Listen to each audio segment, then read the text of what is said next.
This is episode 3 of the Spokane County podcast, On the Plan, an inside look at Spokane County's comprehensive plan update that will give us a 20-year look forward to urban land use planning in Spokane County. I'm your host, Tom MacArthur, here today with Spokane County Planning Director Scott Chesney. Scott, good to see you again. Hi, Tom. Welcome back. It seems such a large task. How does Spokane County plan for 20 years of growth? It is a large task, and it's very complicated. There are hundreds of moving pieces in this. Very simply put, though, we build on the work of our predecessors who started this process with the Growth Management Act in 1990. Spokane County produced its first comprehensive plan under the GMA in 2001, and it's been amended subsequent to that. What we're doing this year, 25 years into that plan, is reflecting that we have to take a broader look. We have to really look at how the economy has changed, how people have changed, lifestyles have changed in that 20-year period. And looking at that growth is sort of a crystal ball, but it's also tracking some measurements, population trends, employment trends, how land use is being developed. And so there are some metrics to it, but it does come down to what are we looking at to accommodate roughly 100 to 120,000 new residents in Spokane County between now and 2046, 2050. And that involves looking at our edges, how we've been growing on those edges, how we're infilling our cities, both in residential terms and in bringing new businesses into town. And so it's an effort in economic development, forecasting as much as it is in accommodating people who move here for whatever reason. So it is a task, and we look at it both through the scientific lens of our tools, but also in talking to our community members and others who tell us what they're feeling about how they want a place for their kids and their grandchildren to grow. It all comes down to human beings, doesn't it? It very much does. Spokane County includes cities like Liberty Lake and towns like Rockford. Do the cities, towns, and county cooperate to forecast and accommodate the growth? Yes, we do. And it's a really enjoyable and rewarding part of doing this because none of this happens in a vacuum.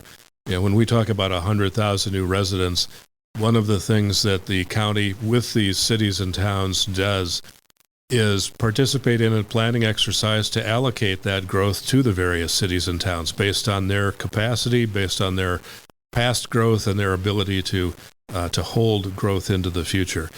We do that collaboratively at the staff level through the professional planners of each organization meeting at least once a month in really a big planning studio format to talk about how we're serving our electeds in our cities.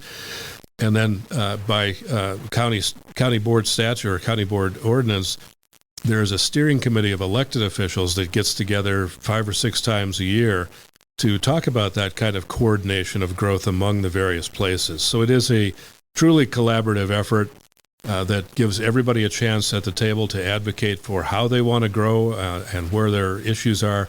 And then we allocate that with the ultimate decision on those allocations does become a county board decision based on the statutes that are passed at the state level. So it is a cooperative effort, but it also does come down to ultimately a county board decision to ratify those requests from that steering committee. Every profession, of course, has its favorite acronyms. The planning profession is no exception. I've heard the phrase used UGA time and time again, and it took me a while to realize, urban growth area, UGA. Scott, what is an urban growth area? Urban growth areas are a feature of the Growth Management Act. Again, they passed by the legislature in 1990. At the request of planners from around the state who gathered in 1988, 1989 to try to come up with a framework to better organize growth and planning in the cities around Washington state. That became the Growth Management Act, and one of those elements is the urban growth area. And what that is simply it's a boundary within which we try to encourage development at urban or suburban scales, neighborhoods, subdivisions, things like that everybody's familiar with. And outside of that boundary, things are promoted at our rural densities. Sometimes that's large lot residential 5, 10 acre lots, but it's also the rest of our agricultural economy and small farms in our small tract ag sections, for example. The urban growth areas were created as a limit to where growth should go and try to fully use those urban growth areas to their maximum extent. And what that does is it provides a better use of infrastructure. So as the public funds roads and infrastructure, by putting them in these urban growth areas, we get the biggest bang for the buck, so to speak, in terms of development that is taking advantage of that infrastructure rather than falling outside of that at the end of very expensive roads and other things. So it's a tool by which we try to